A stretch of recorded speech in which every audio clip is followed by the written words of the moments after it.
Matters shows for free a week. But if you want to support the channel, there are a few ways of doing it. Hit the like button on each live broadcast or video. This helps the channel grow. Hit the subscribe button and select the all notifications option. Hit the thanks button to buy a super sticker. You can do this on the live chat too. You can also join our Patreon page or buy us a coffee at the link in all of our video descriptions below. We are also looking for sponsors.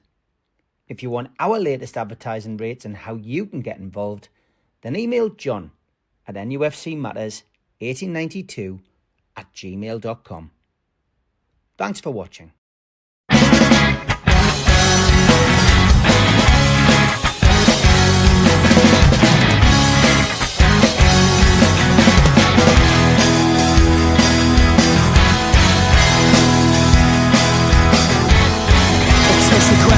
Taste with you well, you've gone sour.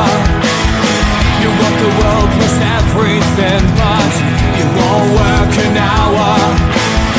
And now your questions are get creeping, and you go buying flowers. You throw away the dreams we had, boy. I wanna allow it. I said we're gonna fall out. Let's you get out. I think we're gonna fall out. Just shut your mouth. Good evening and welcome along to NUFC Matters. It is the professionals on Sunday evening, last day of August into September, and the autumn is on its way. And the question that was asked right at the start of the chat tonight was, is the tree up yet, Stu? Is what, sorry? Is your tree up? No, tomorrow. I'll come in from work tonight. It's just like, I'm so excited. I said, will I have that effect on women? And she went, no, because the Christmas tree goes up tomorrow. So when I return from exactly, I can get a glimpse of it. If we did the show tomorrow, it'll be there. Brilliant. Simple right. things. Let's just get your view on the Champions League draw, mate. First of all, before we look back at last night's game, what's your views on the draw? Some great teams. There is, but you know, I was a bit, how do I say it, underwhelmed by it, because if you look at the away games, which are always the best trips, especially in Europe, and I know the three of us have done many European ventures over the years, with a probably 20-year gap in the middle, wasn't it? So we've done plenty of the European trips. I was like, then the dates that have come out, personally, I don't really fancy France, but if that's what it has to do, then that's what you have to do. And then Leverkusen's the one for me that's perked my interest, but then that was the one that was drawn out near at Christmas. And then the Union St. Gallo, what are you thinking, right? Is that, I know they're moving ground now, which is a good thing. Is there going to be enough tickets? But that could, but then I think that's later, and is that not in January, that one? If I remember right. PSG's January. Right, so that's one of the first ones. So then I'm thinking, right, so could we go to meet in Bruges, which is a great little town, as we all know, or could we meet in Amsterdam and then just train it from there? So there's still a lot of working out to do on which one or two that will descend on. But I just thought, you know, it was one of those draws that where, of course, we're in the last pot, so we're not going to get too many favourable draws. But there's a lot of games that could be close. Teams that if we got beat, you wouldn't be surprised. If we win, you wouldn't be surprised. Where I just think if we attack it right, we should qualify, or at least get into the top 24 as it is, and get the playoff, which gives us something to go for early next year. But I was just wondering, you know, when you have an idea of what you want. I think Paphos would have just been invaded if Newcastle got them away. So would have Ajax. You can imagine Ajax. And then you start thinking of which draw would it be more favourable. But what we've got is beatable teams. And ultimately, that's what we've got to look at. If we're take the emotion out of it and be realistic, you've got to look at, is there a pathway for Newcastle to get through to the last 24 and therefore the last 16? and I think there's many winnable games there. So if we're on it, then we should qualify. But if the question was aimed at what my preference was, it would have been Frankfurt away because it's a great city. So maybe base ourselves there before we go to Leverkusen or something like that. And I would have liked Barcelona or one of the big Spanish teams, Barcelona, or the two Madrid teams. That would have been great away just for the memories, because I go back to our first trip to Barcelona in '97 and we still talk about it. You know, and where would people still talk about? We went to Union St. Gallen away, you know, Galley, however you pronounce it. That's the thing. I wanted something for the fans, make the big stadiums like we had the last time. You know, we had 3 away teams that all had decent sized stadiums, so more people could have the experience. But ultimately, it's a draw that, although I called it underwhelming, it shouldn't scare us. Yeah. Okay, good stuff. Let's look back. Steve's right. Steve's right. It's not the first time I've heard that. Let's look back at yesterday's game. I described it on X as a board draw. It was not a great deal of creativity on show yesterday. Some people in the chat already saying that's down to the way that Eddie set the team up. I'll give you my opinion for what it's worth. I just felt that Eddie didn't want to go in the international break on the back of a defeat, and it was without a striker. And without obviously Anthony Gordon to fill in that role, I just don't think he had any other choice yesterday. I really don't. He's the one who sees the team train week after week after week, day after day after day, and I just think he looked at it and thought, let's have a bit of damage limitation here. If we can catch them on the counter, if we can get a goal, then so be it. But I think he went down there first and foremost with the idea of just not losing the game. Damage limitation, 2 points out of 2 away games. You'd settle for that all day long, and winning your home games. It's how you qualify for Europe at the end of the day. But yeah, it was awful. And I think that what and again, I wouldn't put it on social media, but I'll give you my opinion on here.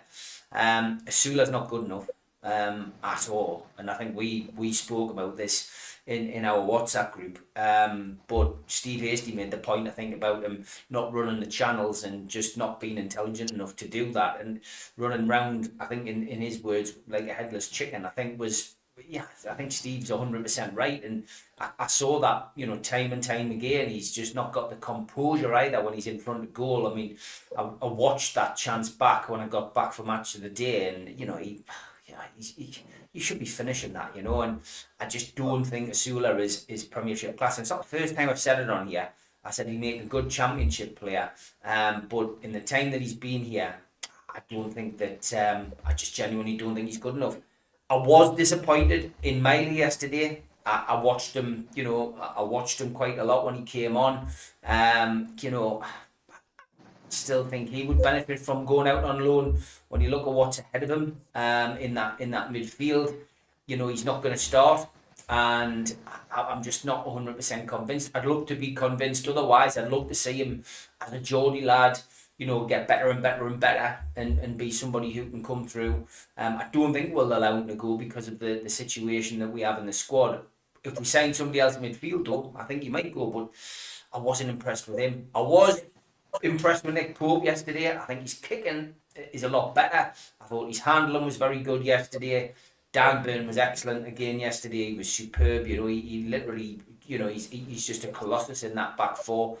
Disappointed with Alanga and Barnes. I thought both of them, failed to deliver. I know Alanga's got the excuse. It's a new team. He's settling in. He's getting back into the flow of things with a new set of lads, and he hasn't got anything to aim for. But at least 3 of the balls that he tried to put in ended up in the away end and in the home end. So. There's more to come from him, I'm sure, but he didn't endear himself to the supporters yesterday. And Barnes, who has an opportunity to usurp Anthony Gordon, and make a stand and say, right, this is my position, Anthony. You dropped the clanger. You got yourself sent off. You've got to earn your way back into the team. I just don't think he was doing enough yesterday at all, and that was disappointing as well, because Leeds were there for the taking, really. Newcastle could have won that game if they'd done something of that.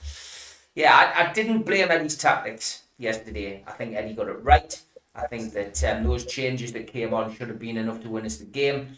But overall, not a great deal to celebrate or to cheer yesterday, which was a pity because it was a good away following. Everybody had a great day out. Unfortunately, the football match let us down. So that's from like the eagle eye view, the pitch side view, if you want, from somebody who was at the match. Mitch, what was it like for you in Dubai? Any better? Not a lot to disagree with, really. Quite disappointing. We had 150 odd out last night. With it being a Saturday night, it was quite a good atmosphere. But the match put a dampener on that a little bit. But I mean, I will say this: I think we'd lost that game last season. Would have conceded a silly goal, and then conceded a second goal chasing the game. And he set us up so hard to beat, and job done. Which I think, and I agree with the comments coming in saying, well, we're basically a number 9 short of potentially 9 points. Mm-hmm. And so that's not something to be disappointed with. We can build on this going forward. We've got that problem solved now, and we'll hopefully add to that going forward. So we can see where that needs tweak. I thought Basula's just not clever enough. His runs aren't smart enough. He's too direct. The defenders are too smart for him. All the defender has to do is just get their body in front of him a little bit and stick their arse out a little, and he's got his hands on them straight away, and then they go down, and that's it. Foul given. He doesn't make cute moves of any description at all. He's just a blunt instrument, and that's the problem. He's got height, he's got pace, he's a bit of a unit, but I think we'll see why he hasn't been used as much as some people would like to think he could have been. I think from the bench he has an impact because of that energy, because of that headless chicken energy, if you will. But I don't see him as a long-term solution now. I think that's quite clear. I think I agree with you on Barnes and Elanga. Elanga looked like he had his boots on his wrong feet yesterday. Yeah. But I think that seems to be something about mercurial wingers like him, the lads who do everything at 400 miles an hour. When it goes right, it looks amazing, and when it goes wrong, it looks a bit awful. And I think he's one of them. I think we'll have to just bear with it, and I think we'll get more good than bad out of him, because I think he did the same for Forest last season. I think if you talk to Forest fans, I think they'd say the same. I think you also got to look at a very tiring 90 minutes on Monday and not a full week to recover. Factor that in as well, which is certainly part of Eddie's thinking in the team changes he made and in the substitutions he made, I think. Keeping minutes out of people's legs going into this ridiculously early international break. Because, again, once those players who are going away are released to their countries, he's got no control over the minutes in their legs. So he has to manage that. And so I think there was positives in there. It was frustrating, certainly, but not the end of the world. Not the end of the world, Stu? I don't know, is that a goatee you growing now, Mitch, not just a tash? Yes, you couldn't see the goatee the other day because there's so much bloody grey in it. Yeah, mate. That's why I was calling you a raggy tash, wasn't it? Anyway, your best comment was Usak's older brother. I appreciated that. Thank you very much. It's what, sorry? Usak's older brother. I appreciated that comment. That's what I called him. Yeah, Usak's older brother when he had the tash on. I thought yesterday the players, I think Monday took its toll. They looked emotionally drained. They can't be physically drained simply because that early in the season, but I think they looked emotionally drained. And I think on Tuesday when we had our little chat, I predicted the formation, but I got the players wrong. You know what I mean? So it could have been the right formation, as you said, Steve, but maybe the personnel wasn't right. But I would imagine that James Bunn's had a say in that, that they do percentages and stuff like that, and who's more at risk of getting injured. And it is a squad now. We talked about it last week or the week before about rotation. There's not a starting 11 now. We do have 17 or 18 players capable of starting. But it's still at the stage now where if you looked at Monday, everyone was at it. And if you look at the performance, the way the team stuck together and they left every ounce on the pitch, yesterday was probably a harder game for them, even though they did less, if that makes sense. So I'm not all in for a Sula pylon, because we didn't learn anything more about him yesterday than we did the day before. We know he's not Premier League elite level, and that's what we are. We're in the Champions League. We are an elite Premier League team now. We know he's not a starter, but I think because we didn't win and because we haven't won this season, I think maybe he got a lot of the frustration from the Isak situation, and think, well, if Isak was playing, we would have won. Same with the game before. And really what we should be doing is accepting. We all know that he's not ready to lead the line, but the same player got the equaliser on Monday. We all thought he was fantastic for how he won his little battle of strength and put it away. But he's not the answer. But for everyone, I've listened to other channels like last night, this morning, out for walking and stuff, and it's dead easy to criticise. It's easy to criticise. It's sometimes harder to praise. The fact is we know he's not at the level that we want to be. He knows that, but he'll still try. And is he a work in progress, or have he actually reached his limit? But I'm not in for this to say he's rubbish, he should never get a game. Who else are we going to play? Realistically, who else are we going to play? Alanga emptied himself out on Monday night. And bearing in mind, Mitch has vouched for this many times, when your asset is your sprinting, that's your hamstrings. And if you're in a position where you're not at 100% physically, and you go on that heavy pitch because it was pouring rain, and I'm sure they knew the weather forecast before the team selection come out, then we could be risking long term. And I think they looked at it and think, right, we've got the personnel to beat Leeds. We can weather their storm, metaphorically, not like with the weather, but we can weather their storm. And if we match them in the battle, we should have enough class to beat them. And I think that's where we were yesterday. I think Eddie Howe took a gamble, and he changed the formation to how he deemed to be fit. And as I said at the start of this, maybe the personnel wasn't quite right to make that formation work. I think you needed a bit more pace up front, which, when you've got Alanga sitting on the bench and Gordon suspended, who seems to have been devoid of any criticism. If he was playing, we could have won yesterday. Never mind Isak. If Gordon was playing, we would have won yesterday. So we can point fingers at everyone, but ultimately, Leeds away is never an easy game, and it's not. But the issue I've got is it's now 2 points dropped against a team that will finish bottom. So if we compare it to what we did last season, we're not X amount of points off the lead because it's a long season. But if we're going par for par, we're 2 points less than what we were against a promoted team, and that's the frustration part. Because when we are at it, Steve, we're a match for anyone, and we're as good as anyone. We proved that at the cup final. We proved that against all the top teams last season. So that's where I think it was either emotionally drained or it was a mental thing, right? There's maybe not enough players there who know it. But saying that, again, I thought Tino was brilliant, especially in the first half. Botman never made a mistake in the first half.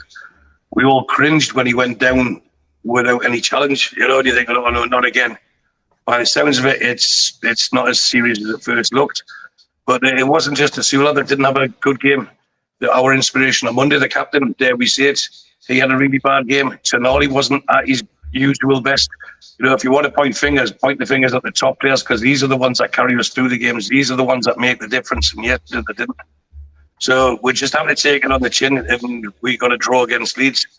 It's not the end of the world, and it really isn't. Okay, lots of comments coming in the chat. Keep them coming. Lots of questions coming in too. John Askew was first in. He says, "Is the moral of the Isak story make sure the person undertaking initial negotiations on behalf of the club is fit for purpose? It's critical we get it right going forward." The Isak situation, quite happily, is going to die a death by this time tomorrow night, or 7 o'clock tomorrow night. It's going to be paused till January, or it's going to be sorted out, Mitch, but we won't be talking about it this time next week. What's your feelings on what John's question is, with regards to Isak? I mean, should we make sure that things are in writing next time, if things are going to be made? What's your feelings on that? We've said this for weeks. Part of the problem is we haven't had the structure fit for purpose in place with people actively in roles in the right position to do the right jobs at the right time. And that's helped create a perfect storm with this situation with Isak. Now, whether some of that is a discussion had with an outgoing former owner of the club, that was then refused to be picked up by the new sporting director, who is now no longer the sporting director. We don't know. We don't know what the actual scenario is from the Isak camp side, shall we say. But if we had consistency and somebody strong and as part of a ingrained structure in the club dealing with all of that, we may not have ever had this problem come to light. I think that's probably fair to say. So yes, going forward, the lesson to learn is appoint the right people and keep them in place for long enough so they can get a culture ingrained in the club. And there you go. The rest of it, though, I still think there's something we're missing, and we might never get the full picture. But there's a piece of this puzzle bugs me massively about that player who was in Austria and looked happy, who did all the pre-season filming and photo shoots for strips and gear and all of that. You look at him in the filming for the third strip with Tino, sitting laughing, joking. That player who 4 or 5 months earlier sat down with Alan Shearer and did a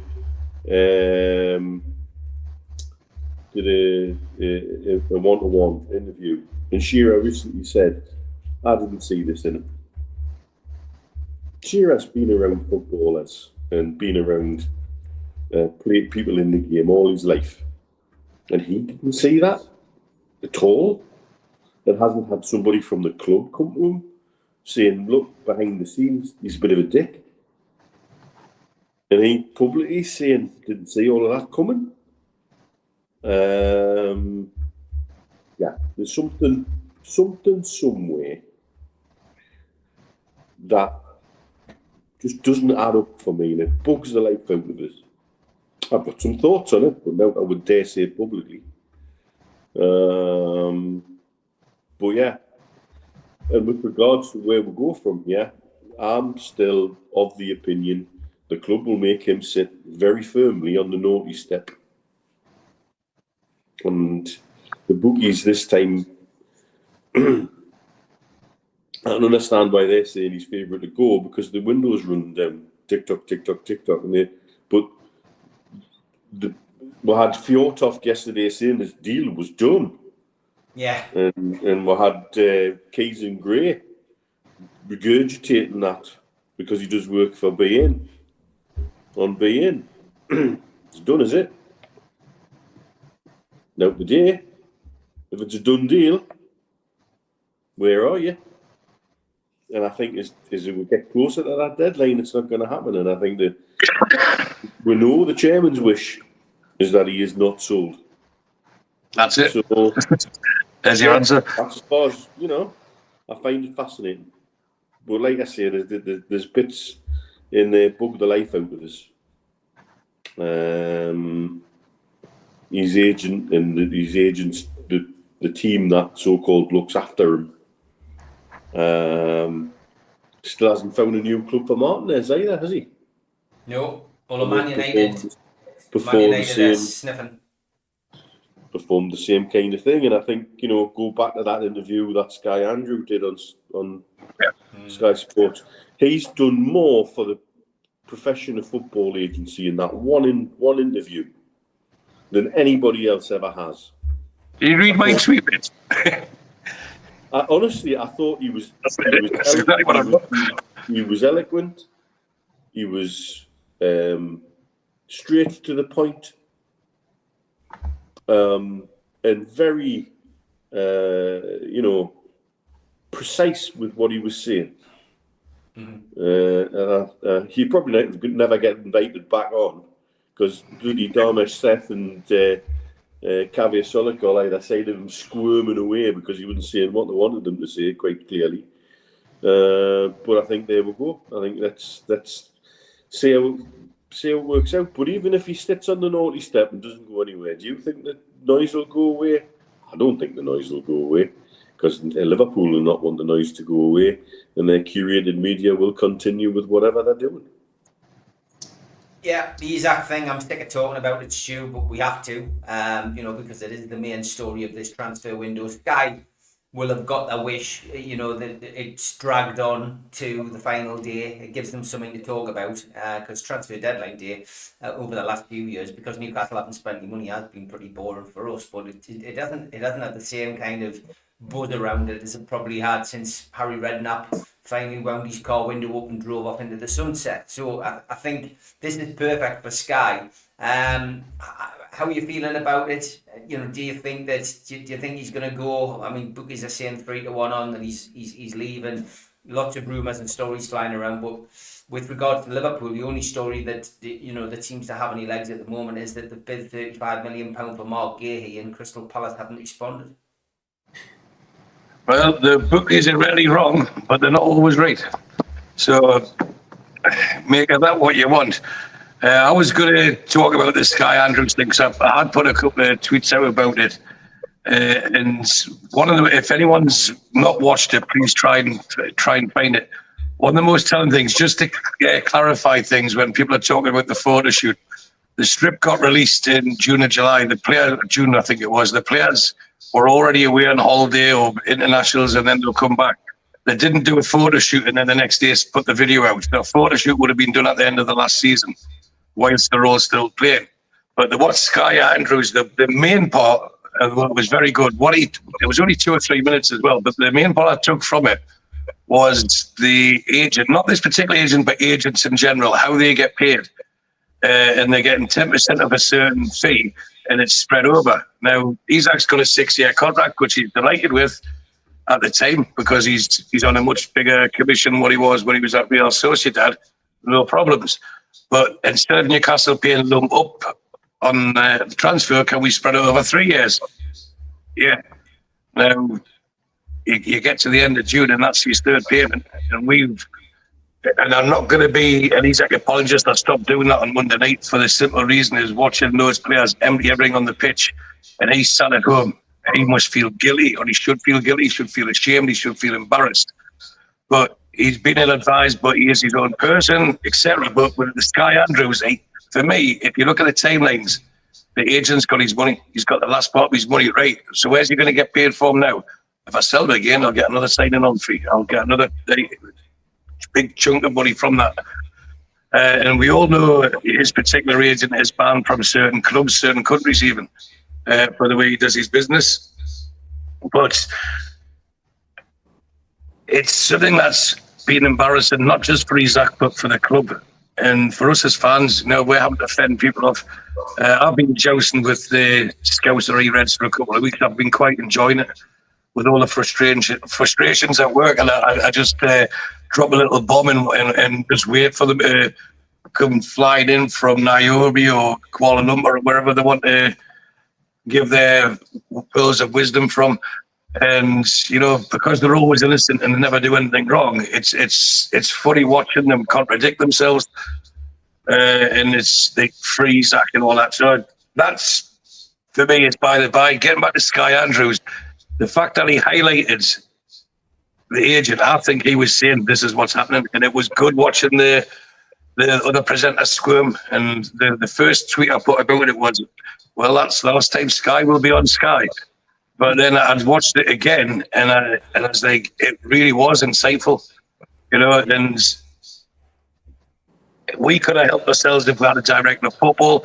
I think we mentioned it in one of the recent podcasts we've done, that you couldn't parachute a new director of football in mid-transfer window. Look what happened last year with that. It was best to get through with what we've got. And I know I talked about 2 weeks ago, we've actually had a very, very good window. If Isak was in that squad, we've had an excellent window. But he's not. But we get past tomorrow evening and Isak's still playing for Newcastle. Imagine you director of football coming in at some stage in September. They have to learn from the mistakes. They have to learn from the mistakes. And the two people they need to sign up immediately on long-term contracts is our two fullbacks, because these are special talents, and they'll be coveted and they will have great seasons. And they're not, well, in football terms, in Premier League football terms, they're not on the biggest salaries. These need to be rewarded and safeguarded. And if someone does want to buy them, they're going to have to pay a top dollar.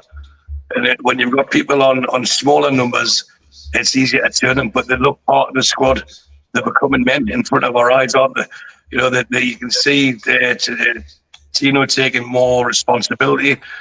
He's got more confidence in himself, and it's coincided with Mitch growing the same facial hair as him. He must think it's a good thing to do. Without going, he's like, I'll do this. But regarding what Steve Bennett's just sent us as well, and I'm just going to say, they're all bastards. A lot of you. I don't know. I haven't looked at that yet. I was too busy waffling. What was it with Isak? Why? I've been consistent and I've took a lot of abuse for it. Well, it's aimed at me as abuse, but it really doesn't affect us. In fact, I just smile and I think you take that time to write so many angry words. I just chuckle, and I normally say something sarcastic back. But I've been consistent since this whole drama started with Isak that he will stay. And I've stated my reasons many times why. Now, information I do have after the visit to his home, the chairman and Jamie Rubin played a blinder. Apparently, he went in there and, one for a better phrase, took no shit. And I think we were at fault for going there as a club. We shouldn't have went to him. We should have made him come to us. But anyway, it's done. They went there. What was he meant to say? He's dug himself a hole. And is he going to say, okay, then I'll come back? But they needed to hear it firsthand. And we've discussed till the cows come home about how the Saudi mentality when it comes to business and the stubbornness with it. So I know they can afford not to sell them. They don't need to sell them even if the money spent. Look at the cycle. We're clear. We're free. And if we don't sell them now, I can see the mentality. Call it childish. Call it stubbornness. Call it being the fact that you're being offended. Maybe they're acting with emotion as we do with supporters. But I know how many times we've said anyone but Liverpool. So he can't go to Liverpool unless Liverpool bid what we want. But we have to pay over the top for other players to try and suit Liverpool. Why are Liverpool allowed Ekitike and Isak? I can say this because Liverpool's on, so we're not going to get battered in the chat because they won't be watching live. Why are Liverpool allowed to have two elite strikers, but we're only allowed one? Why is that the case? Why can't we have them both? Eventually, this is, again, imagine if you're the new director of football, that feather in your cap. I've signed on long-term contracts two of our best talents. I've managed to get Isak back in the squad. And even if he stays till January, stays till the summer, we know he's gone now. And it won't be the same. We'll still cheer his goal, but we just won't cheer him. But we can't sometimes cut our nose to spite our face. He is a world-class talent, and we've been singing that since he signed for us. He's one of the best strikers in the world. So would we be cutting our nose to spite our face just to get rid of him, rather than keep him? Do you know what I mean? There's so many different scenarios that are getting played out. Yes, I agree with everyone who says get rid of him, he's bad, but we're just going to improve another team. And it also shows our ownership is weak. It also shows a pathway for other players to do the same. And it's really, really dangerous. It's not just Newcastle United that could be affected by this. It could be the Premier League going forward. And that's not me being over dramatic. If you start thinking about it, he gets what he wants. We have to get what we want. We've got his registration. It's our club. He's our player. So give us what they want. And for the first time in the summer, I put a tweet on, I would sell him for 130 million. I know everyone's saying 150. As soon as I said that, the Scousers were jumping all over us. 150, 130 lah. And I was like, right, I tell you what, read the rest of the tweet. I says it's 130 million if he hands a transfer request in, because his money is going to be 10 million. So there's 140. Let's see how much he wants it. If he wants to leave, put your transfer request in. So then we really know you want to leave. You're not just trying to have all the shiny marbles, son. It doesn't work like that. So forsake your 10 million and then add some add-ons. We'll still get 150, but that for me would be the only way I would accept him leaving, where he's had to give up his own money, his loyalty money. Where's the loyalty in how he's behaved? He's behaved despicably. But saying that, if the window shuts tomorrow and he's still our player, he's not going to be playing against Wolves, is he? Because he's not going to be match fit. And he might not be welcome back in that change room for quite a while. He's going to have to do some really grovelling. But even then, with an interview, we can't see what he wants to say because he's employed by us. But ultimately, if the players accept it, I think it's down to the players. If the players accept him back into the group, then ultimately, or eventually, we as fans will accept him for as long as we've got him. And for all the jousting that there's been on social media, players do move on and players do leave clubs. We've seen, as Newcastle fans, we've seen our biggest stars leave for generations. For decades, we've seen our biggest stars leave. But it's how they leave and how they went on about it. And this is the problem that he's engineered for himself. There's a word there, engineered for himself. He's created this himself, by the way. Whether he's been advised, he's still carried it. He could have said, oh, that's just a step too far. I'm not doing that. Yeah, he's went through with it. So I think he had no choice but to say, yeah, my preference is still to leave. Whatever I was promised this money, I was promised this. That's our fault. The club, that's our fault. But there's ways to go about it. And I think if he has time to reflect in a month's time, 2 months' time, whatever, he'll know he probably knows now he's went about it the wrong way. But sometimes you can dig a hole and the only way to get out of it is keep digging. And I think that's the situation he's in. So if he's off tomorrow, let's hope, or let's pray that it's been because it's his money and Liverpool have paid what we want. If they don't, then he's our player. And then Liverpool have only got one striker for their busy season because they apparently have more games than us. Not when I checked it. They're in the same competitions. So why should we weaken our squad to improve theirs? Let's see what happens. Come tomorrow. By the time the Christmas tree is up, then we'll have a decision or an outcome. If he's gone, it has to be in our terms. If he's with us, we're back in charge again.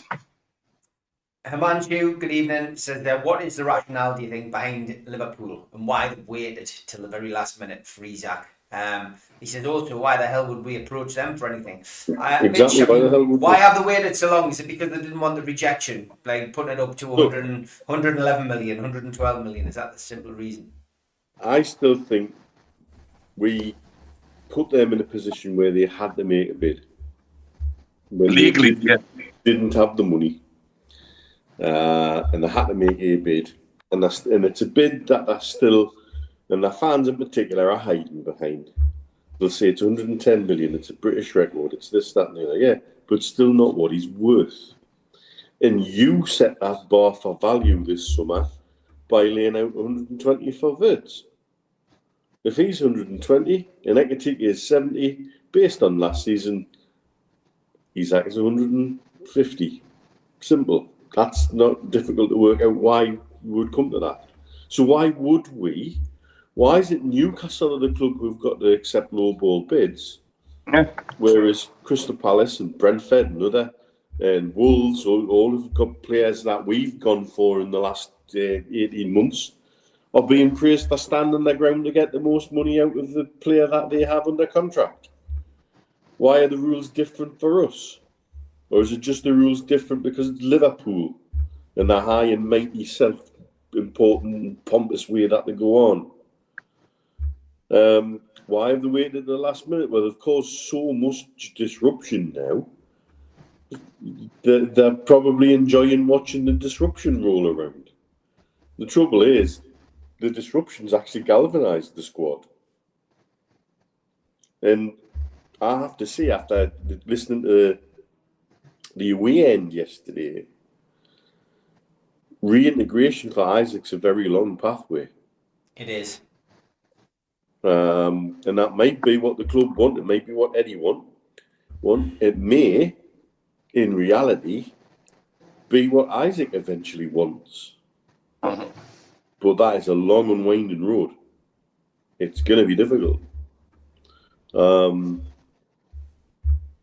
that actually only comes from one side. And again, we can't reiterate it as much. It's the people looking after Isak, I think, that will have to be, more concerned about in terms of where that all comes from. So, yeah, I mean, where does it go from here? I think, well, let's get the Christmas tree up and we'll find out. Do you think that's what they've done, Stu? Do you think that is the case, that they've played a clever game? I've seen a few of the media outlets saying that. Certainly people, Craig Hope on his podcast and on his Twitter has said that Liverpool have played quite a cute game and he still expects them to come in and make a bid. What do you think? They're in a difficult position. You get the mainstream media pushing Liverpool are in charge. How the hell are they in charge when he's our player? I can't get it. The only way they'll be in charge is they say, ring up and say, what do you want? Okay, here's the money. Then they get the player. That's the only time they're in charge. Yes, the player would prefer to go to them. But, we don't like things in life that we don't get.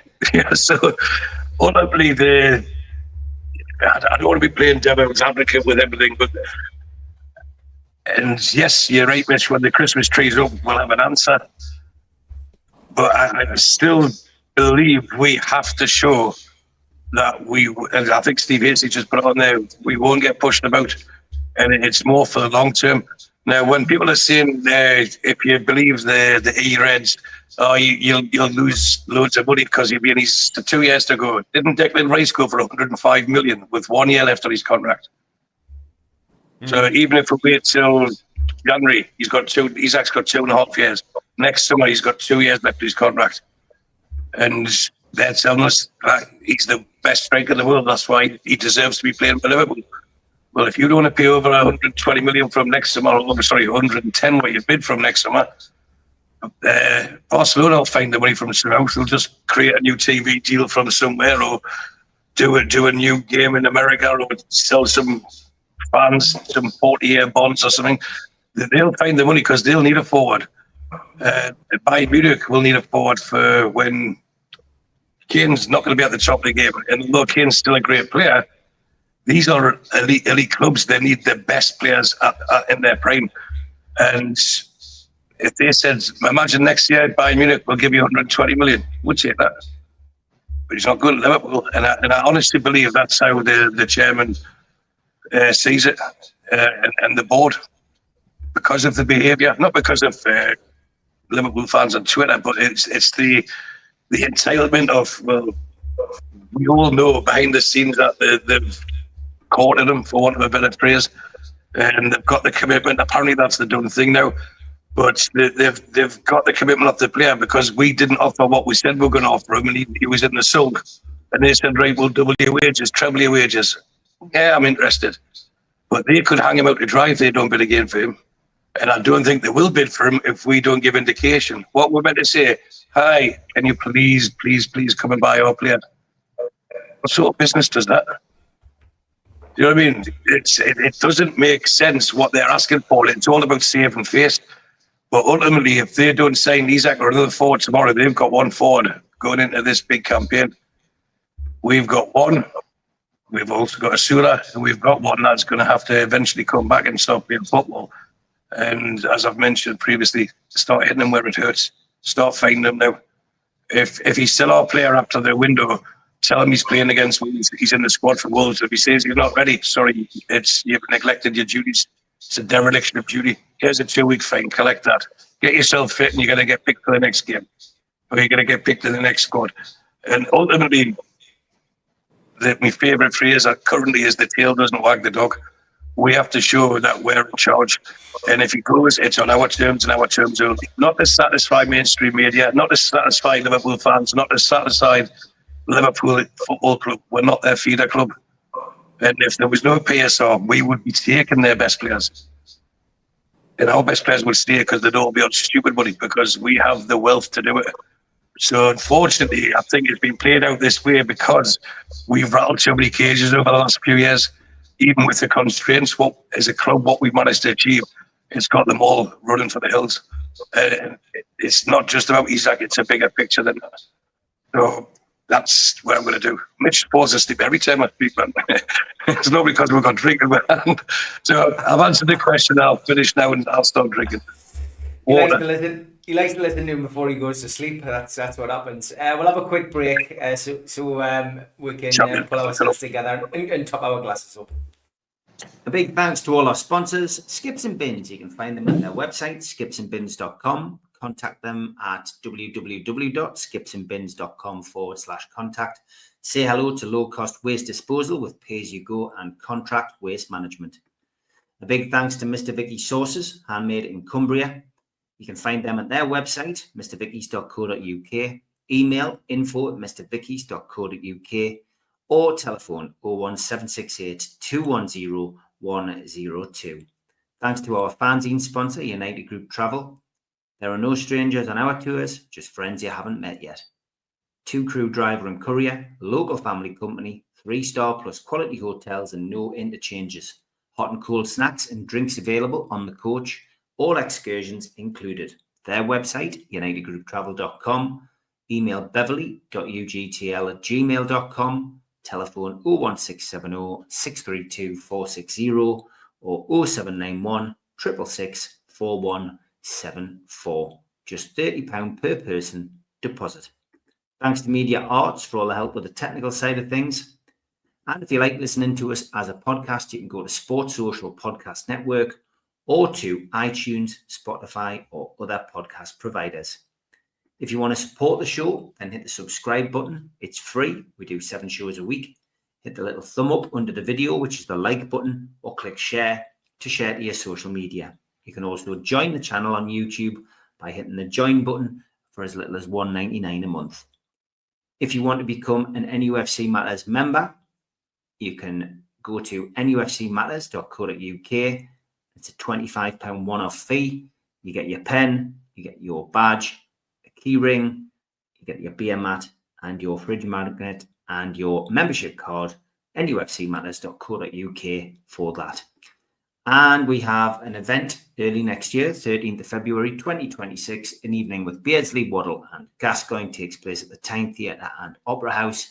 To buy your tickets for that event, go to the box office 0191 243 1171 or Tyne Theatre and Opera House.uk.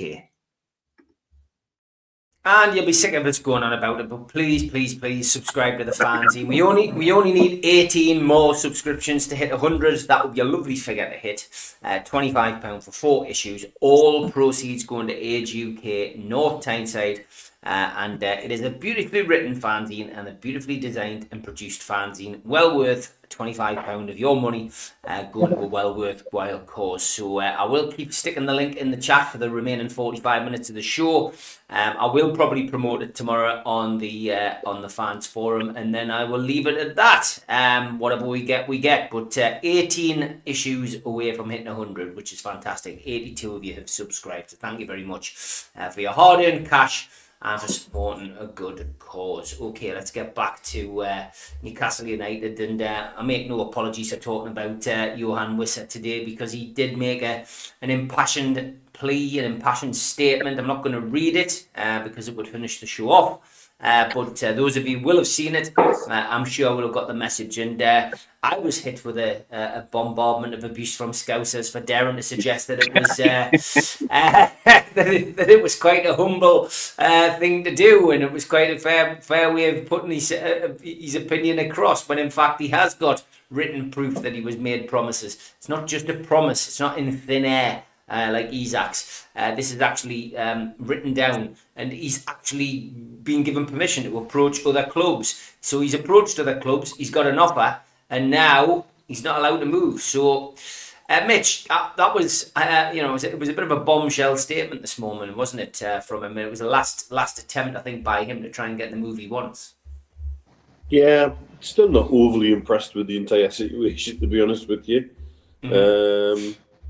But I mean, again, the lesson in there is, if you're going to get something written down, get a number. Because, it's described as an agreeable fee. Well, that could change day by day. The agreeable fee with an hour left of the transfer window might be a very different number to what it was 2 weeks ago. So, yeah, I'm still, in terms of, he hasn't quite gone to the levels of Isak of going, full nuclear and on strike. There has been images of him training with the first team, etc. But it doesn't really sit well with me either. I suppose maybe I need to be just a bit more selfish about Newcastle United, because everybody else seems to be selfish about their club. When it's their club up to no good, it seems to be fair game. But when it's other clubs doing stuff, everybody's clutching at pearls. I think it's an odd situation. I worry about the numbers involved for a player of his age, who was also going to miss at least 6 games because of the African Nations Cup. Surely there's better use of the money elsewhere, in my mind. That said, if he comes along, he's proven Premiership goal scorer. That's exactly what we could have done with yesterday. Definitely what we could have done with against Liverpool, and certainly what we needed on the opening day of the season. So, I think, see how that plays out. He does seem to have at least been, with that statement today in particular, more upfront, more honest. But what price loyalty these days, I guess. Yeah, no, it's a fair comment. I mean, if you were going off the back of TV interviews with managers last night, Stu, you would probably have to say that it was more likely that Lawson would come to Newcastle, because the Wolves manager seemed to have like a resigning, a resigning feeling that, well, if he's here, he's here. Whereas Keith Andrews, who was clearly annoyed with the refereeing decisions down at Sunderland for Brentford, he was categorically stating that he expects Johan Whissa to be at Brentford come Tuesday. So, I mean, the impassioned plea by Whissa certainly will have fell on deaf ears at these managers' door. It probably has. It might have actually made it worse, because that would make them look weak by just bowing down to him as well. But two wrongs don't make a right with the Isak and Whissa, and maybe he has something in writing. But for all the Liverpool fans who are watching this on Watch Back, I think Whissa's a man of integrity, and it was a really well written letter. and we should support him, and we should free Whissa. That is a joke, but Edmund Stewart and whatever it is, the Twitter thing is. I'll see you tomorrow. The thing is, the point I touched on before with Declan Rice going for 105, it's quite clear that there's a shortage of supply for elite or top end strikers. So is that going to change over the next 4 or 5 months? Will that change by this time next year? You know, so Isak's worth, I don't think, would drop at all. And as I said, Declan Rice went for 105 in the last year of his contract. Why can't Isak go for 120 in the last year of his contract? There is a way around it, and again, it's all about saving face, which is a big part in this. Is a big thing in this part of the world. Do we want to see to be giving them extra money, and again, encouraging it? But that's the way to get the best out of them, isn't it? Because it's always been about the money. Always has been about the money. I've got a question as you do, so I don't have to talk. Now, I'm aware that the players are calling Isak Mr. Awkward, and that's the nickname they've got for him. Well, do you think the players would welcome him back? I'll give mine a little bit, and then I'll leave it to you. Is because I think, yes, there's frustration, yes, there's anger, especially after the games where I think if he'd been playing, if he was fit and he was part of it, we could be on 9 points, 7 points minimum. But they're also wanting to achieve the most they can in their careers. And I know with him leading the line, they've got a better chance of succeeding themselves. So it might be a slow reluctance, and you'd have to do a lot of askers and everything else. But I think the players will accept them back eventually. And for the greater good in Newcastle, we'll get what we can out of them, and then we'll sell them for what we want next year and to who we want to. And that's my opinion. But do you still think the players would welcome them back? Mitch? Well, I think in the last 2 weeks, we've seen a change in everyone. Eddie, and the senior players, and Tonali's interview even yesterday. They're not protecting them. There's pointed comments in there. Very pointed comments in there that are genuinely, to me, directed at one person and one person at home alone, and it's the one sitting at home watching his teammates run around on the pitch on the telly. Somebody in the media, I can't remember who it was, might have been Ian Ladyman, Liverpool journalist, of course, who tried to suggest that there was a split in the changing room with players who supported Isak. And again, this comes back to this non-zero sum society where you're either for or against something. It's black and white, and there's no room for nuance and subtlety and variation of opinion. There may be players who are sympathetic to the concept that he was told he was going to be promised something and he hasn't got it.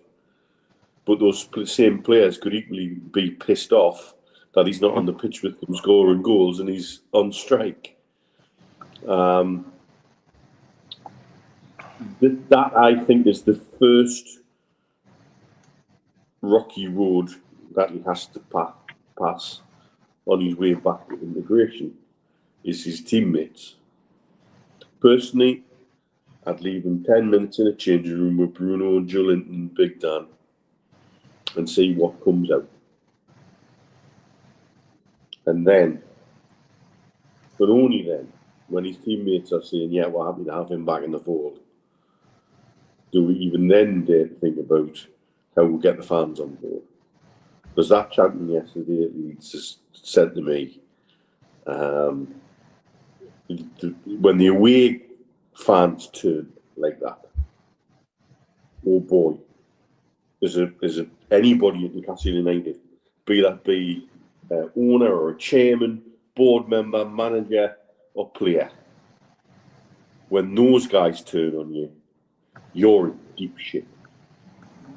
And that is, as always has been, is when the guys that travel all the miles and cover all, I'll come to that in a bit, if you like. I could cover that.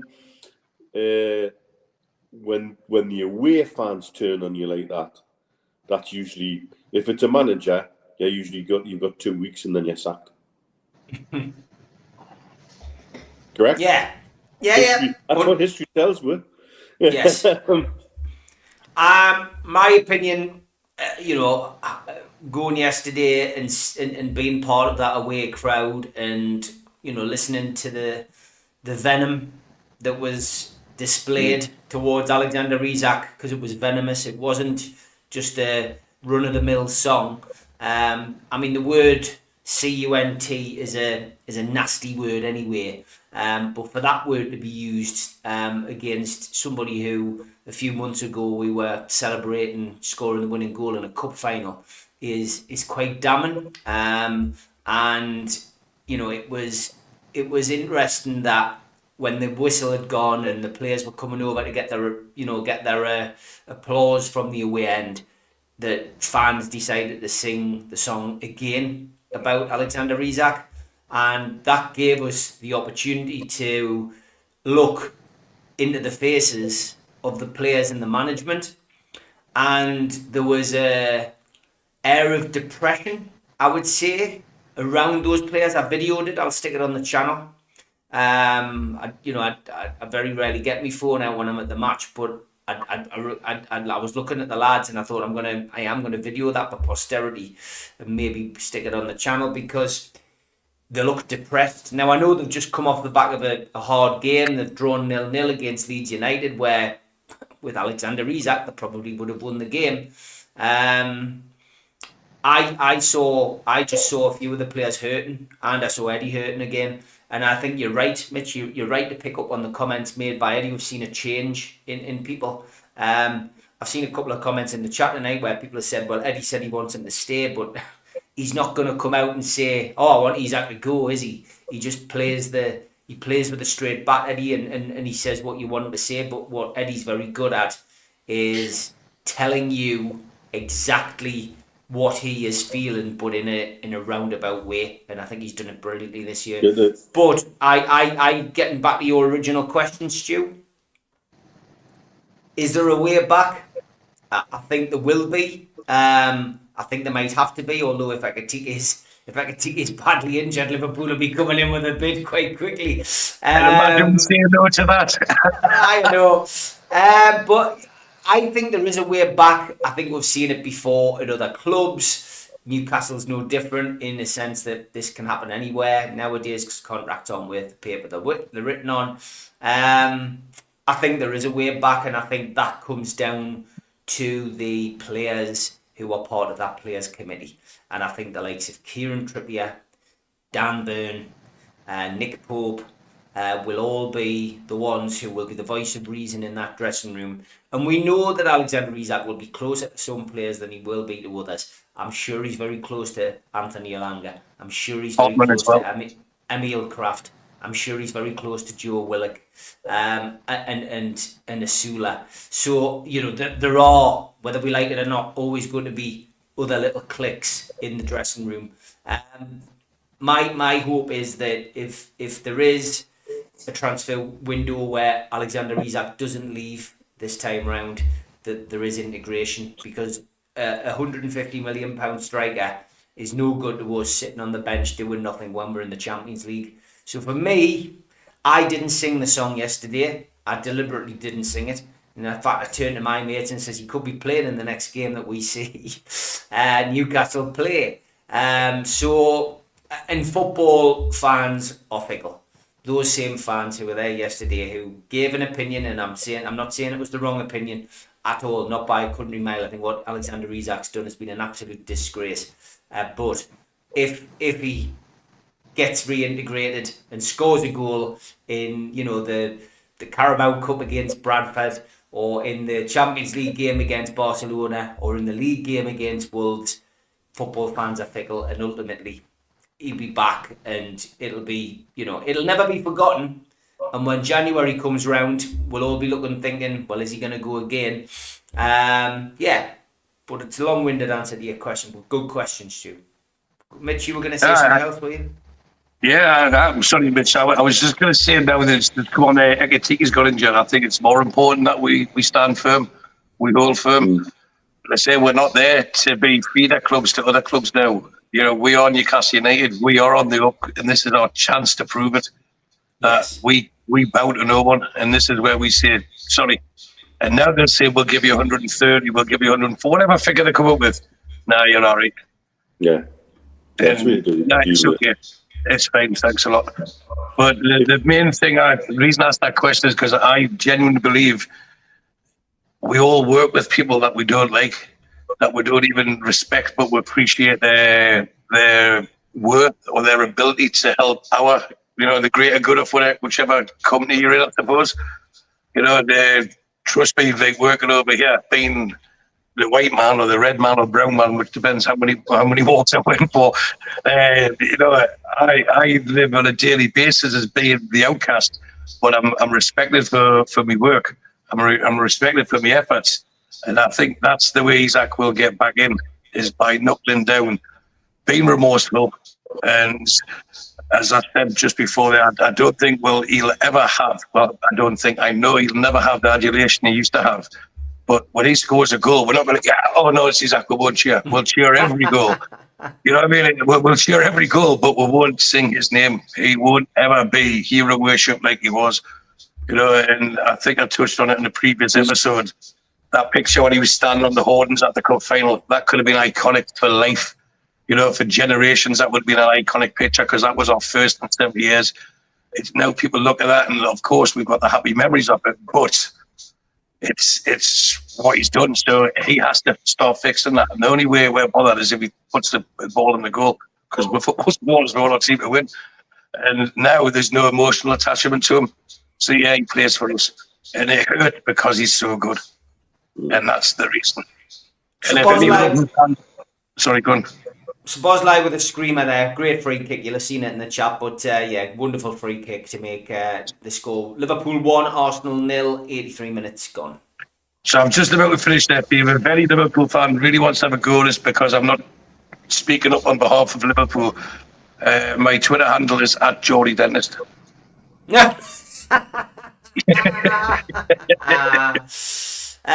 Classic.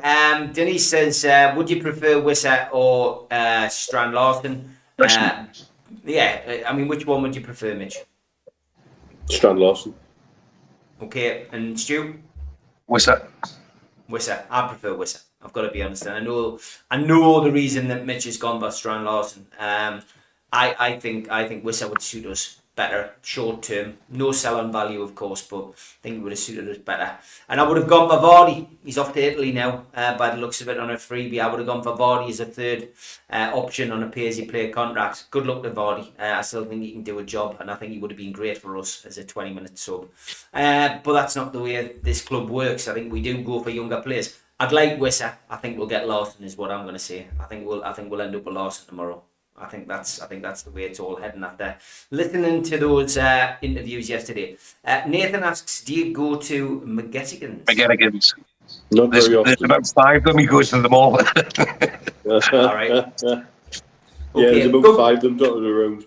The Dubai Mags sometimes use the McGettigans at Ibn Battuta Mall if UBK can't show the game for whatever reason, but I think that's not going to happen again now. I think we've got that all resolved.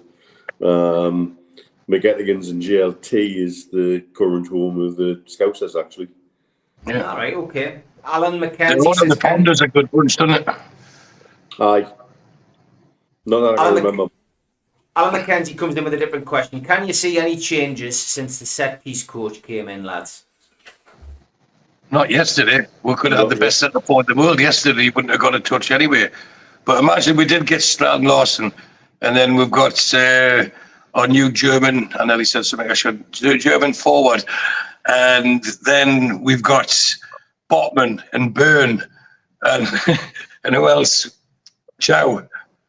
That's a set piece coach's wet dream, isn't it? You know what I mean? Just lob the ball into the area. One of them's bound to get the napper on the top of it. So that's. The set-piece coach, no, not yesterday, but I think that's not his fault. It'll take time for them to understand the drills and everything else, but also they've got to deliver it. And if we can't cut a bit of slack for the players, it was windy and rainy yesterday, Steve. You were there.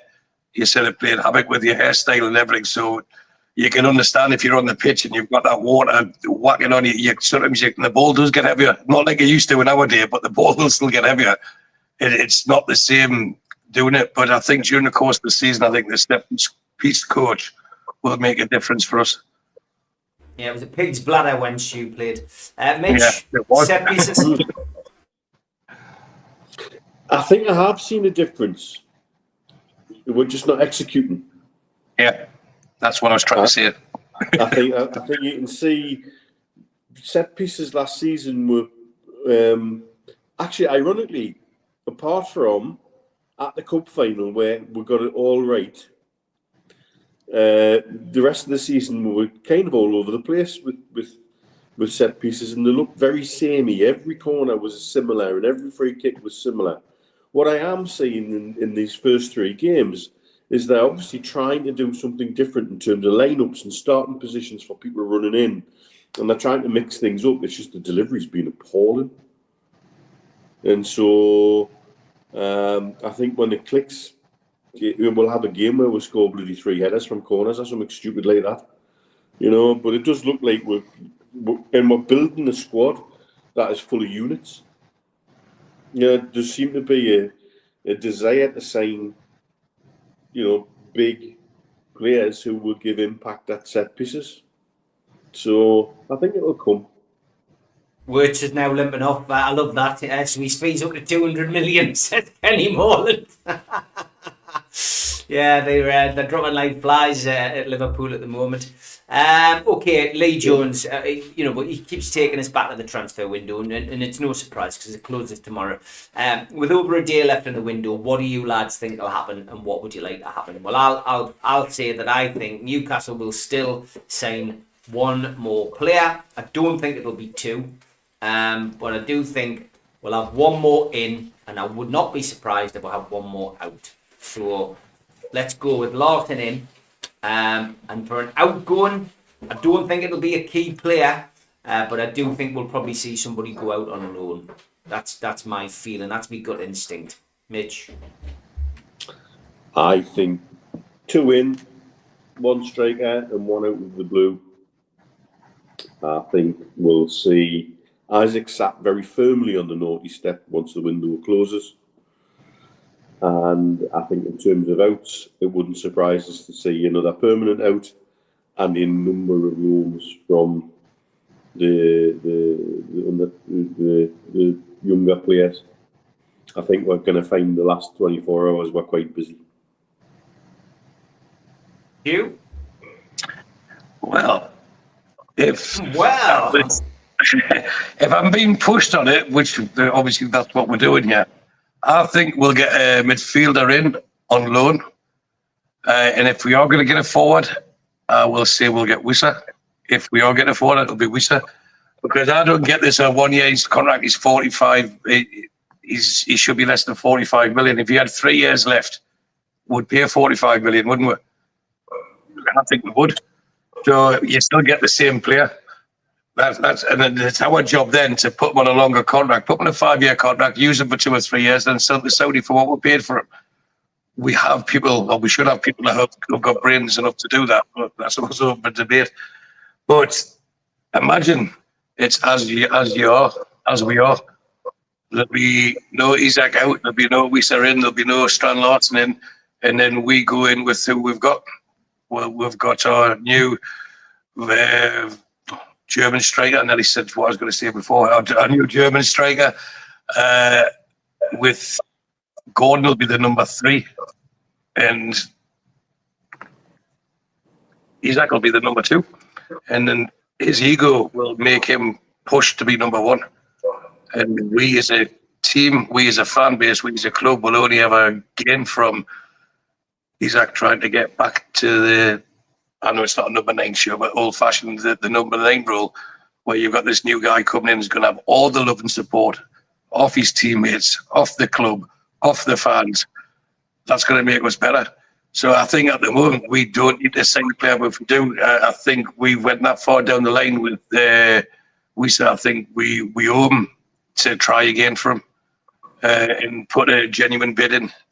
And if we don't get him, don't throw good money after bad, because I think Strand Larson is as good a player as he is. He's too similar to Voltamidi.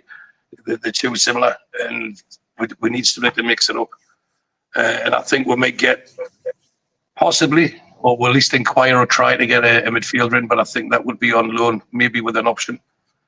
But if we don't make any additions, I wouldn't be surprised. And I don't see, if there's going to be outgoings, it'll be because they're not needed for the first team. They're not needed as a squad player. There's no way, when people are talking about Mailey and stuff like that, we're short on midfielders as it is. There's no way we're going to let that go. And yesterday, he showed in flashes he was good. And we know he's good. He just needs a run of games. And run of games for us. Because if Tonali does pop his shoulder, who are we going to put there? We're going to start having to jig things about and put like Shaw in midfield and stuff like that. We need for now. We're in a position we need to start looking after number one. So that's why I don't think there'll be any shock outgoings, and I wouldn't be surprised if there was no incomings because of the way the transfer market's been. Yeah, I mean, somebody's asking this. I think it was Yvonne or Denise asking us who I think will go out on loan. I don't know. I just think there'll be at least one more outgoing. I mean, you could take your pick. You could take your pick from Miley, Lascelles. You could take your pick from any of the young players who could go out. I mean, obviously, Garen Kowal's gone now on a permanent deal. We've obviously loaned Matt Target out. So, I mean, there are plenty of players in that kind of like that squad or almost in the squad who could go out who won't get a chance. So yeah, it could be anybody. But Jamal Lewis still part of the squad. I think he's gone now. Yeah. It could be Harrison Ashby could go back out on loan. I'm not sure what's happening with him. He's another one. But yeah, there's plenty on the fringes. Yvonne says, guys, do you think Eddie's going to play Nick from the start, or will he have to wait weeks for his introduction? I mean, I guess a lot depends on what happens tomorrow as well in the transfer window, Mitch. Yeah, I think so. I don't think we're going to afford not to get him in. I think, I would have rather had him in Raw yesterday than Asula. Nearly got you, Sue. Nearly. Very nearly. I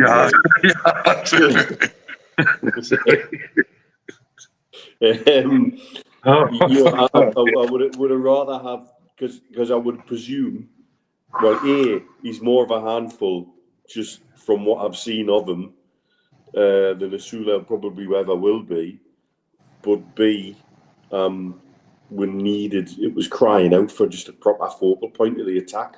Someone who could hold the ball up and play, people could play off. Asula wasn't able to do that. So for me, we've got no choice other than to throw him in. Steve's right. We've dropped 7 points already. Yeah, we'll drop points in. Ideally, yes. Bit negligent of me. I don't know if he's been picked in the German squad. If he has, then I don't think they will start. If he hasn't, then he's not going to have enough time to get to know the set players and his role within the team. And we couldn't have asked for a better game, really. Like Wolves, who are a lot more willing sellers than Brentford are, to be fair, that we've got someone like Wolves at home where we should have more than enough to be winning the game and bring them on with half an hour to go, get them used to the crowd and stuff like that. So I'm not sure. It depends. A lot depends on what happens in the next 24 hours, but I don't think they will start him. If it was this is going to sound really disrespectful, it'll probably come back and bite us in the backside. But if it was a tougher test than Wolves at home, then I think they would have to start him. But and I get what Mitch is saying about yesterday we needed a focal point, but even if we had that, there was no passes going to them anyway, was there? So it was the midfield that let the forwards down yesterday, in my opinion, because I thought the defence was good. The midfield if anyone's culpable for us not winning yesterday, it was the midfield. But even that,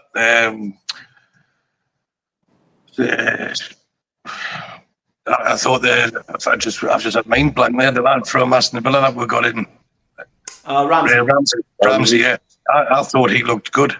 He did. I see a lot in that. That he'll be a big addition to this squad. And again, we know the favoured 3, but we can't play them for the next 50 games consistently. And he's good to be able to bring them in and mix them up, especially for those games we've talked about at home when we should be steamrolling players, their teams in the sitting. That's where someone like him is going to be very beneficial for us. Okay, lots of people in the chat saying, do we expect an announcement, George Bainbridge, by mid-September with regards to the CEO and the football director? Neil Calvert says, question, there was something on Twitter Thursday or Friday saying that Ross Wilson would be the new CEO, but it looks like it was taken, guys. Have you guys heard anything? I think we've covered this probably a few weeks ago. Somebody asked a similar question, but I mean, and I was discussing this yesterday with the lads who I was at the match with. But yeah, I don't think it comes as a surprise that nobody during this period of Isak uncertainty has been unveiled, Mitch. And I think, I think it's reasonable to expect that we will hear some kind of news on those appointments once the transfer window is closed, whenever it may be. A, you would hope so. B, if we're not, I'll ask this question respectfully of the club. What the fuck are you doing? It'll happen. We need that structure to not let this situation ever develop again. Mm-hmm. For me, I think there will be a director of football added pretty quickly after the window, and we couldn't have just thrown someone in like this. Imagine you inherit that exact situation, let the window close, and imagine this is the sporting director that announces. I don't know why they call it sporting director, because it's only football that they do anyway. So we'll call him the football director. He announces that he's managed to get Isak reintegrated. He's then started. There's lots of easy wins. I know it's a phrase we've used over the years. There's a lot of easy wins for a new sporting director. And I think what's happened with Isak has made the board more resolute and more committed to making the club success, which is something that we'll all benefit from. And I think it's made them more aware, if they had taken their eye off the prize, or if they had taken the foot off the pedal, that we do need the structure in place. If we're going to be a big club, we have to have people in place to allow us to be a big club. And the strain can't always be on Eddie Howe's shoulders. They do need another mouthpiece to the media. And that way, if we want to be there to blossom, we've got to have everything in place to do so. So I think, yes, we'll get a sporting director, and that doesn't mean we won't get a CEO. That could, by all accounts, that could already be lined up as well. But I think that the CEO's role, he'll get all the glory of announcing the new stadium. Yeah. Let's go to a last couple of questions. John says, is it too early in the season to worry about lack of creativity in the ranks? Much easier to score goals when there's a decent supply of opportunities. Is it too early to be worrying? I mean, it's only 3 games, Mitch. When you don't have a focal point of your attack, how can your attack function properly? Mm. And therefore, it's all tied in with the same solution. We get a number 9, a proper number 9, the whole machine works better. And I think you'll see a different light in a lot of people with that in place. It kind of functions with Gordon running around in that, because he knows what to do. He's a cleverer footballer. He's a smarter footballer, and he's quality. But he's still not a number 9. And that's why it doesn't quite work with Gordon in that role. So whatever happens, we need at least one more through the door. Whether Isaac stays on the naughty step or whether he goes, we need at least one more proper striker in before that window closes. To give us the option to always have a focal point in our attack and make everything work better, because I think that will make everything look better.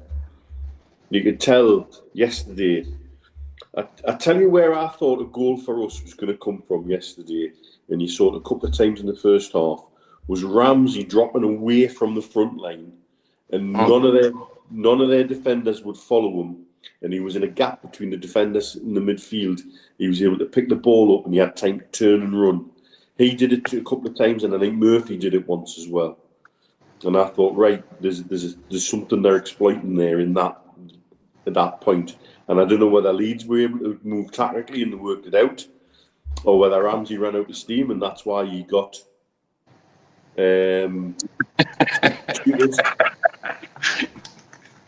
Aramis, I think, is it? Rather than D'Artagnan.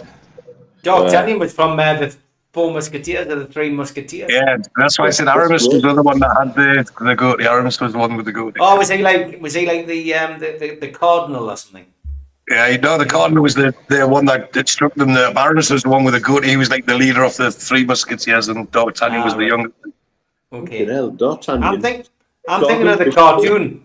Cardinal Richelieu. Cardinal Richelieu. That's him. Or maybe what Steve had sent us earlier, which was Fu Manchu. Wow. You'd take that, Mitch, wouldn't you? It's a good look, like. Just not. Steve Bennett's a proper wind-up. So that's where I thought something would come, and it didn't. You know, but frustrating. But we need that focal point, and it'll just make everything look better. I promise you. Yeah, that what we need, Stu, the focal point. I was just reading the comments about Aramis and everything else there. Oh, of course, any successful team needs to have a focal point. That's the basics of football. You've got to score the goals. And just to remind everyone, we do have one of the best goal scorers on the planet in our ranks. He's just not in our team. So sometimes we have to swallow our pride as well. And if that is the case, for the greater good, get him back playing, but make sure that Voldemort is known to be our star striker. And there's nothing like a Bruce Diego, someone come back to prove the point. And if he goes in January, we'll get the same money. Goes next year, we'll get the same money. And we will. Name another 4 strikers better than him on the planet. There isn't. And name 4 teams that need top strikers. There's a lot more. We'll always be able to have the money that we want from, even in the last year. So there we go. I'm trying to imagine Stu with a goatee, says Denise. Never. I'll never have a ponytail either. Well, not that good, no, anyway, but I always used to say, under every ponytail is an arsehole, so I would never ever grow, when I used to grow my hair long, I'd never put a ponytail in. Apologies to anyone who has a ponytail. I think it's a highly fashionable statement. You look fantastic, but facial hair. Mitch, you vouch for this living over here. It's quite common, isn't it? I was going to say with the men, but some ladies as well. The facial hair it's a statement for them. It's a show of manhood and stuff like that, you know. And for me, I've always been maybe old school, be clean shaven. It shows a bit of professionalism and respect. So I'll always have the shave. We need pictures, Stu, says Denise. We'll let you carry that on. Sure. Stu's X account, which of course is at Geordie Dentist. Okay, a big thank you to everybody who has tuned in tonight, and on Lewis to the chat as well. Hi mate, hope you're well. Big thank you to everyone who's tuned in this week. It's been fantastic. And 1,845 if you're watching live at the moment. Those of you who are on X, please jump over to YouTube, search NUFC Matters, hit the subscribe button. It is free. We do 7 shows a week. Back with the fans forum tomorrow night. Don't forget, Amigos fans, we will be live on Wednesday night this week, purely because I've got a busy weekend. So Wednesday night at the slightly later time of 6 o'clock, 6 till 7:30 for the Amigos on Wednesday. So Monday night fans forum, Tuesday night will be Talk of the Tune, and Wednesday night will be the Amigos. But thanks to Stu and to Mitch. Have a good evening, chaps, and see you later. Take care. Cheers everyone. Thanks for watching.